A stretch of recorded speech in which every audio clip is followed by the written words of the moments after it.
Bismillahirrahmanirrahim.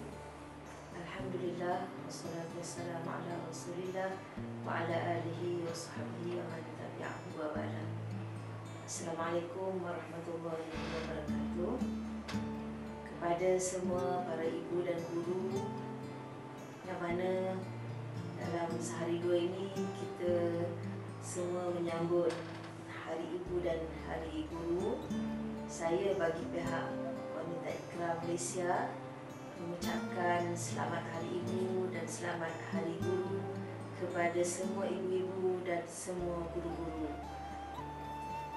Semua ibu-ibu adalah guru, tetapi tidak semua guru itu ibu. Dan ibu merupakan guru, bukan sahaja guru, tetapi ibu merupakan sekolah yang pertama. Guru adalah sebahagian daripada sekolah itu. Jadi seorang ibu sebenarnya lebih besar daripada seorang guru, kerana ibu merupakan sekolah yang pertama bagi setiap manusia. Jasa ibu memang tiada tandingannya. Setiap manusia lahir daripada perut seorang ibu, menghirup makanan pertamanya daripada ibu dan mendapat layan kasih sayang yang tiada tandingnya daripada ibu. Jadi jasa ibu tidak dapat digambarkan besarnya. Sebab itulah Nabi SAW bersabda yang bermaksud syurga itu di bawah dua kaki ibu. Ada orang berkata, ibu membawa kita ke dunia, tetapi guru membawa kita ke syurga.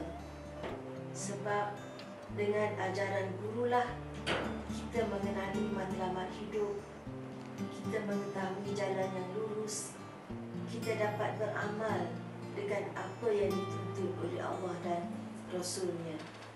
Jadi jasa guru juga tidak kurang penting dan adalah lebih hebat kalau ibu itu sendiri menjadi guru yang bermakna kepada setiap orang anaknya. Saudara-saudari yang dikasihi, marilah sama-sama kita mengenang jasa ibu, jasa guru kita. Mengenang jasa ibu dan jasa guru tidak bermakna hanya dengan sekadar satu ucapan sekali setahun.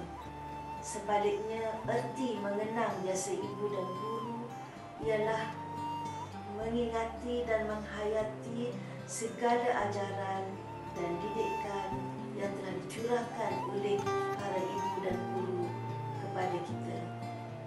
Mudah-mudahan apa yang kita amalkan itu pahalanya akan berterusan sampai kepada ibu-ibu dan guru-guru kita. Sekian.